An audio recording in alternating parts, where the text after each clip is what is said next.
गुरूर पूरा हमला और हो जाए तो आप किस तरह से अपना बचाव करेंगे?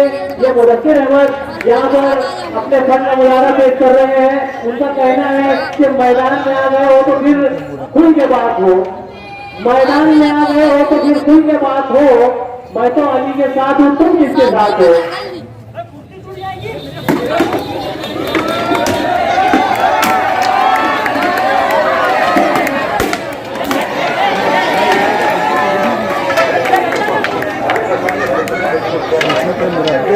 मेरे मास्टर के मास्टर अरे मुझे बड़ी मत दो आ जाते हैं।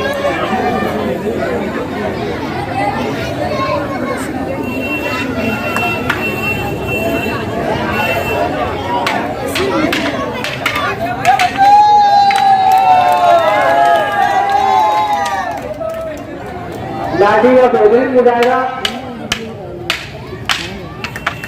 चले गए।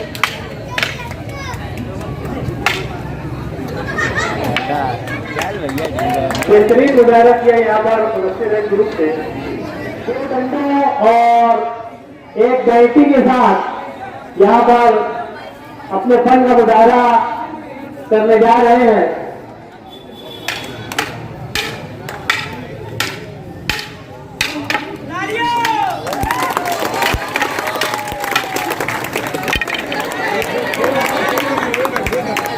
और सवाल पर अल्हम्दुलिल्लाह जो नुमानी गार्डन के अंदर आज मार्शल आर्ट का जो प्रोग्राम हुआ है, मैं तमाम ही मतलब नौजवानों का और बच्चों का अपनी तरफ से शुक्रिया अदा करता हूँ, मास्टर हजरात का भी शुक्रिया अदा करता हूँ। और मैं गांव के लिए एक मैसेज यानी मतलब भेजना चाहता हूँ कि तमाम सियासी जो लीडरान हैं वो ऐसे अपने अपने वार्ड के अंदर अपना एक यूनिट बनाकर ऐसे प्रोग्राम चलाए। मैं यही गुजारिश आप लोगों से करता हूँ। अल्हम्दुलिल्लाह नुमानी गार्डन के अंदर कल से दाखिला शुरू होगा। मैं इस वार्ड के तमाम लोगों से गुजारिश करता हूँ और उन सरपरस्तों से गुजारिश करता हूँ अपने अपने बच्चों का यहाँ दाखिला कराए, ऐसी गुजारिश मैं आप लोगों से करता हूँ।